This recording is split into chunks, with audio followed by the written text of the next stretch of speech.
The second annual I Am Her Feminine Hygiene Drive, supporting young ladies from Ghana, Africa in need of everyday essentials and feminine hygiene products, was a great success. Thanks to the generosity of our community and organizations like Period.org, Muskegon Heights Public School Academy, Confident Cosmetics, Muskegon Heights Alumni Chapter of Delta Sigma Theta Inc., and everyone who made a contribution. Hundreds of young ladies and village members received essential items. The community made a lasting impact with more than 10,000 sanitation items donated. If you would like to help, donations can be made year-round by dropping off items in the donation shed at the Mays and Wright Media Center, located at 1877 Peck Street, or making a contribution to paypal.me/1037thebeats. For more information, call 231-727-5007. Thank you for supporting I Am Her Foundation.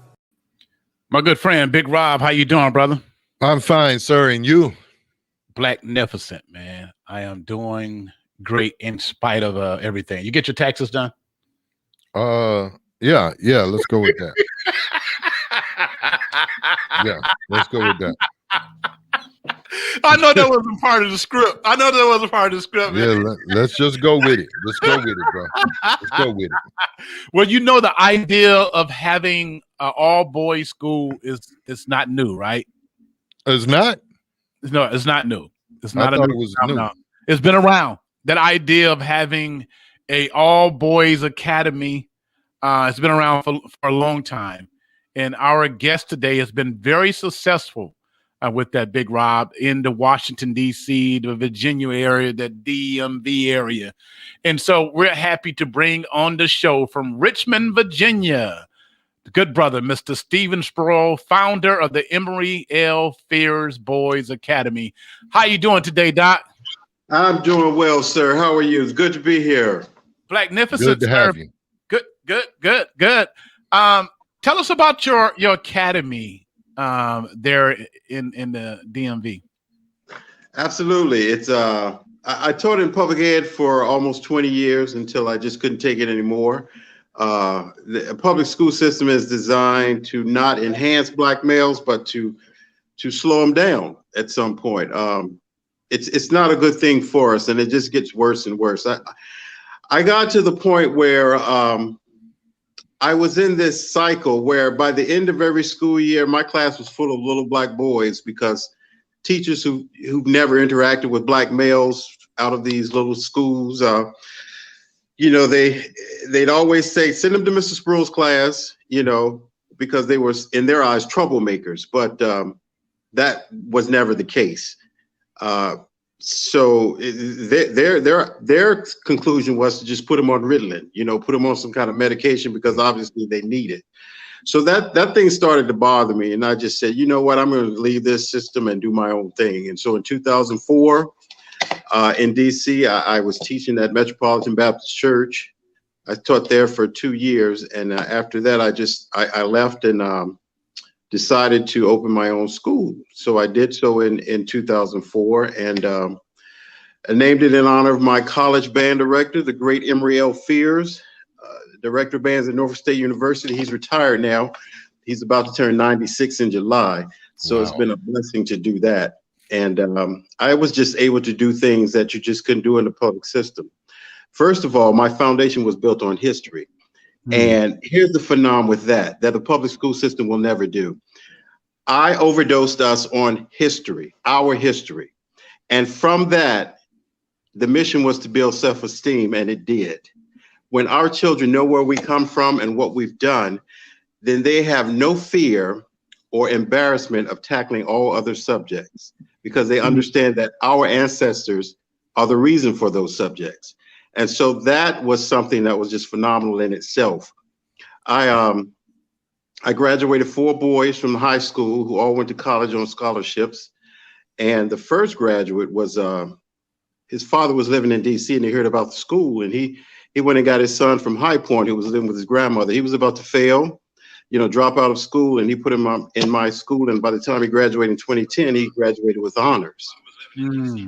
Wow. Yeah. And so, Professor Fears was able to come up and talk to the boys. Now he grew up in Tuskegee Institute, Alabama, in 1925, and he was the graduation or inaugural commencement speaker, and he did the open school convocations, and he shared stories with the boys, that were just phenomenal. He grew up on the Tuskegee Institute campus. His mother and father worked there during the 20s, and he talked about how at the age of 10, he was walking across the campus one day to the creamery, and this professor called him and said, "Young man, where you headed?" And he said, "I'm going to the creamery, sir." He rubbed him on his head and said, "Well, be good, don't smoke, mind your parents, and do your schoolwork." And that man was Professor George Washington Carver.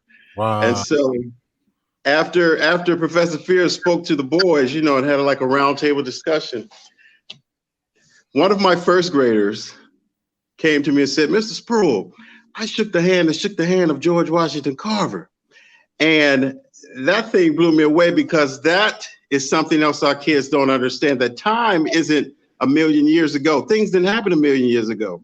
You may have lived just beyond the lifespan of an historic African American. And so he was able to put that thing together of how time works. And so there are things like this that I was able to do that you can't do in public education, because they don't take time to do the cultural mores and values that African Americans have lived upon for so long. It's a cattle them through system now, and save your butt, record everything. This kid wouldn't learn because of behavior problems. It's all a CYA system now. Instead of getting into the mission of teaching, they want to cover their butts because everything is to the test. I want to ask you about that. This philosophy of teaching to pass a test the whole year. Yes. Is that helpful to our kids, that you spend your whole year preparing for a test? Absolutely not. It is not. It is something that the school system has, in my opinion, has designed, especially in Chicago, to simply have an excuse. There was a ball player in Chicago, I think it was the mid 80s, who his mother came back and sued him because they graduated him and the kid couldn't read. And so from that, the school systems that were never designed to educate us anyway start coming up with these tests. And these were their reasons to not be sued in the future. Even if we graduate a black kid who can't read, this was something to cover their butts. So that, in my opinion, that's where this whole testing thing comes from. And you spend so much time testing, and you have to move on whether they get it or not, because you have to stick to this strict schedule, and this schedule has to be implemented and met at certain points. And there's no time for tarrying, which is what Black children have been used to for years. Before integration, our teachers tarried with us. They told us stories about our ancestors and where we came from. But that sort of thing has just been dismissed from public education. It's a new system, and it's failing our kids left and right. We got an online question. Big Rob, can you take this question from Pit Fit? Does Mr. Spruill use Hidden Color movies in his history curriculum? Are you familiar with the Hidden Colors series? No, I am not. What is that, Doctor? It deals with some of our hidden history. It's a very popular documentary series produced by Tariq Nasheed. It also includes 1804 documentary. Most recently, he just came out with butt breaking documentary, and the kids love it. Every kid that I've had watch Hidden Colors, they're glued to the screen. And it's like, I think it's 4 of them, right, Rob? No, it's 7, sir. It's 7 Hidden Colors? Yes, sir. Wow. And I know we've done all of them. we did screenings for all of them, but wow, Rob. Okay, there's 7 total. There's Hidden Colors 1 through 5, then 1804 Haiti, and then just recently Buck Breaking. Okay, that's right. Okay, so it's 5 Hidden Colors. Yeah, and Buck Breaking in 1804. Definitely. What kind of curriculum do you use to reach these Black kids, and is it hard? Well, I use a faith-based Christian, faith-based curriculum out of Florida. It's good on the academic side, but it's absolutely horrible on the history side of African Americans. So what I've done, gentlemen, is I developed my own curriculum on history. I'll put it out one day when I'm done. It takes so much, but I'm destined to do it. I'm determined to do it, rather. And I call it the BLM Black History Curriculum. And what I've had to do, even in 2004, there was nothing in the public school curriculums or the private school curriculums that I thought were beneficial to my students. And so I pretty much had to piece together my own curriculum, knowing that, again, history, once a child, regardless of their culture, if they know their history, it gives them self-esteem to move forward, to tackle the other subjects that they're not friendly with. If you know where you come from, you can tackle algebra and trig and all of those analytical subjects, because it is giving you so much self-esteem from the historical side. It's about our children.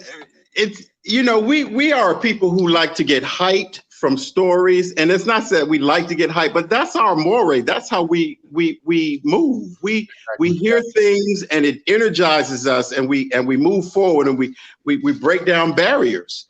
That's always been our struggle. So, but you just can't get that in public education anymore, especially since integration. Black teachers did that because they were determined to do that. So, I was born in '61, and I do everything that my old school teachers did. Even my band director, he did that. When they said, no more praying in school, he didn't change the norms of the Black culture. We prayed before we hit the field. We prayed after practice. It was just, America does not appreciate the mores and cultures if it's not Eurocentric, and that's a setup for failure for children who are not from the Eurocentric culture. Question for you: do you believe every city should have an all-Black male school, and what are your thoughts on an all-Black female school? Absolutely, both. Whether it's all male or all female, there's something. All male works because boys, we know not to. They say boys mature slower, or girls mature faster than boys, and that's fine. But one thing about same-sex ed to me is that my boys were never stressed with this whole girlfriend dating sort of thing. And that's a stressor that our boys have to deal with, but nobody looks at. It's always the girls they know, but the boys are under as much tremendous pressure to be trying to prove themselves.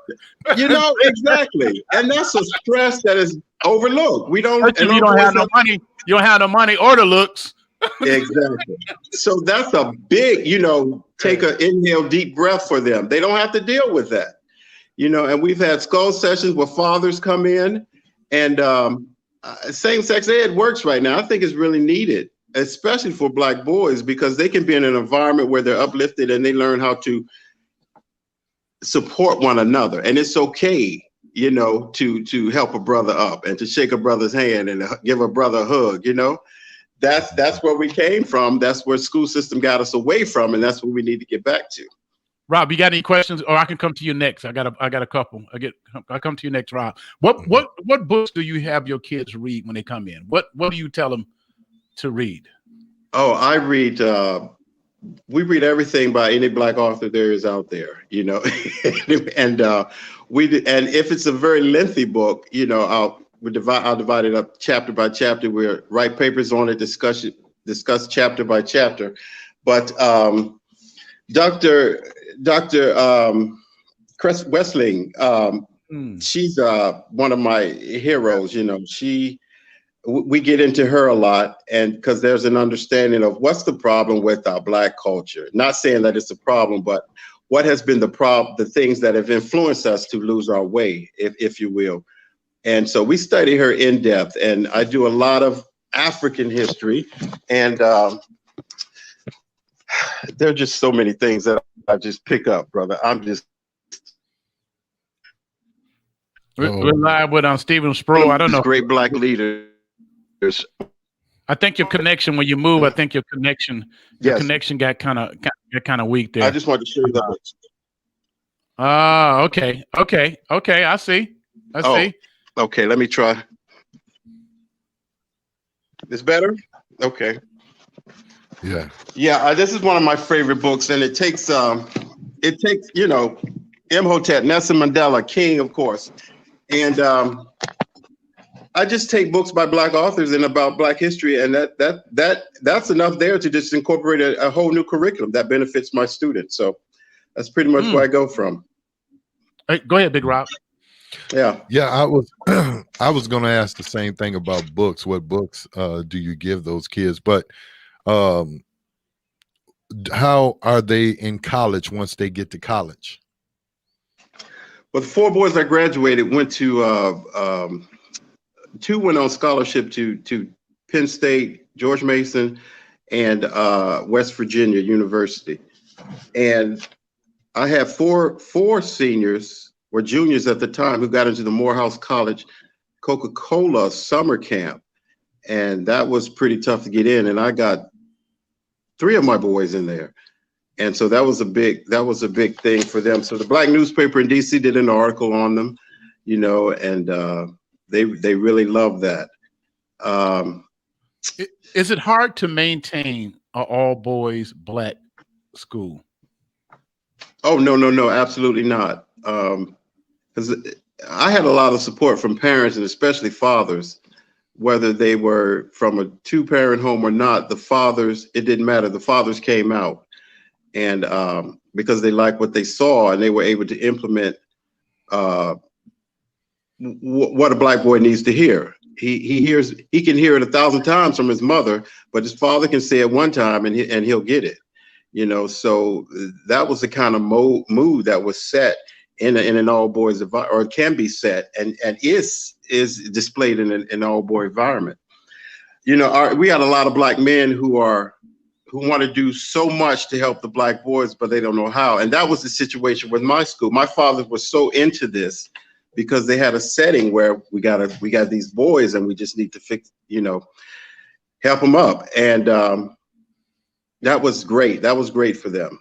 They were able to, for the high school boys, they did the skull sessions on dating, and when a girl says no, it means no, and what does it mean to be a gentleman, and how do you treat women, and why, and the important, and this is something that that I could never do in public ed. Why do Black athletes grow up and think they have to marry a white woman? Now, I'm not saying anything is wrong with interracial marriage, but we look at the fact of wealth. When there's Black wealth gained by a Black man and he marries outside of his race, when he passes on, that wealth doesn't stay in the Black community. It usually goes to that woman's race. And that's a whole lesson in itself about Black wealth. And then that goes back to Tulsa and how, racism just destroyed that Black wealth and the importance of wealth in America. So it's all a vicious cycle. You can take one subject and see how this country does what it can do to either stop or reverse that progress of Black wealth. That's how important Black wealth is. And we break it down on every level, from one athlete marrying a white girl, and again, nothing's wrong with interracial. I'm not condoning that. Coming down on that, but it's real. There is a higher rate among athletes than normal society. Exactly. I got some white sisters that I look at like my sisters, that from interracial marriages, but it is a higher rate when it comes down to athletes. Why do they feel that way? Rob can give you an answer. They won't be political either. That's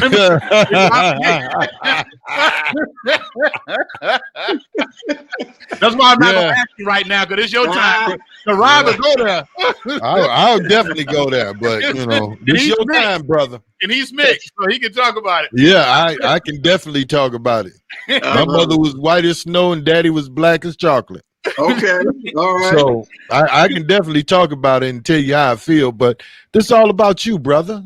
And here's the online comment. Here's the online comment. She, Mary Ann said, it circles back around all the time. Look at Black Wall Street. White people told Black people they cannot join in. Then as soon as Black people did their own, then Whitey burned it to the ground.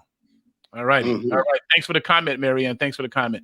Mm-hmm. And again, getting back to the interracial marriage, it's not only the fact of Black wealth from that. It goes into like his mother and father.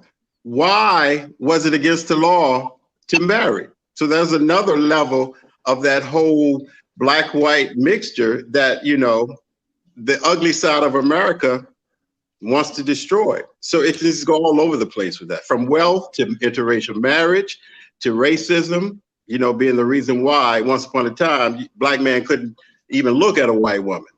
Yeah. You know, that was the case for Emmett Till. Emmett Till supposedly had what, whistled at a white woman. Found out that was awesome. Yeah. You know, so and she even came back out later and said she lied on Emmett Till. Yeah, there you go. You know, and still nothing happened to that woman. Exactly. She didn't do a day in prison. They didn't lawsuit, none of that. And she's still walking around here like she hadn't done nothing. Yeah. I before we go, Steve and Mr. Spruill, a reason why I got you on, because we're broadcasting on Comcast cable, which is going to hit all over the whole state of Michigan when this airs, and we're on 3 radio stations. I know there are people who are fed up with public schools in some of these areas, and they feel like they have something to contribute to the kids. Is it hard to start an academy like yours? And what do you think? What are steps do people need to take to make it happen? Well, it's about a charter. You just want to get a 501c3. It's a nonprofit. That's the first step. And once you get any employment identification number for the school, then you want to take certain steps. You know, the name, the purpose is the same sex. And from there, you're good to go in your city. And you want to incorporate it in your city as well as with the Social Security Administration. So the first step would be get an EIN from Social Security. The business side. Yes, and you're going to get a charter. Once you've done that, you're good to go. And then you can move in any direction you want from there. Now, depending on your city, there are certain academic requirements, such as accreditation. Some cities won't allow accreditation for schools who don't have certain items that they need in order to be an accredited school. Okay. So that depends on your city. So you want to look into that. But I'll tell you, there are a lot of sites on starting schools, of course, on Google. And if anyone wants some further information, they can actually get it. You can give them my email, and I'll be glad to, you know, send those links and everything to them, because there are quite a few of them. And my email is drummajors@aol.com. Drummajors with an S, lead, LEAD @AOL.com. But having your own school is a blessing. You know, I taught my kids Latin. And so for a week, we picked up and we went to Rome for a week because, you know, we studied the things of Rome, because Rome is the birthplace of Latin. And we went to New York City for a week, and there was a brother there who saw us, and he was so excited. He gave us a personal tour of Wall Street. We got to get on the floor of the closing and hear the closing bell. And my boys have been to Canada, and it's just able to do so much. And our kids need it. Wow. Our kids really need it. You know the story of Elijah Muhammad, right? Yes. Isn't it ironic that he went to jail because he would not send his kids to the public schools? Mm-hmm. He started his own schools. Mm-hmm. Fast forward 50 years later, look what's happening in America. The Elijah Muhammad page is everywhere. Yes. Private schools, charter schools. And it seemed like, you know, if we would have listened to him, we would have had this thing right a long time ago. Exactly. They wanted his kids in there so they could brainwash them to the Eurocentric way of doing things. You know, that's my point of view. That's my opinion, rather. But yes, and even with Brother Malcolm X, you know, when he broke from the nation, and it's understood the FBI offered him millions of dollars to be an informant, you know, to see what's going on. And it's just so much, you know, it just need to be told. It just needs to be told, because I was brought up to believe that the brothers who are a part of Islam in America were enemies of Black America. Exactly. And that is a lie, an absolute bold-faced lie. Demonized. Farrakhan does everything to help us, but what does he, we're told, oh no, he's not a good man. Yeah, he's an anti-Semite. He don't care really about black people. Blah blah blah blah blah. Never talking about the millions of folks that have been impacted by his work. Those who've been to prison, who overcome drug addiction, all that stuff. But hey, it's the same old story. Mr. Spruill, thank you for being available. Thank you for sharing your knowledge, and I hope you continue to fight for our kids. I respect you so much to step away from the high-paying job in public school, to reach out on faith and start your own school for black boys. Yes, sir. I appreciate it. So much. All right. Thank you, sir. All right. Continue dialogue. Take care. Okay, brother? All right. Thank you, gentlemen. Have a good one. You too. All right, Big Rob. There you go. What are your thoughts, man? I think that's wonderful, man. We need to see more of this type of thing going on. I think, me personally. Right. Treasure X says Farrakhan is the GOAT. Exactly. Definition. Absolutely. No doubt about it. No doubt about it. None. All right. All right, family. Going back to more music. Thank you for joining this segment of Afternoon Jams.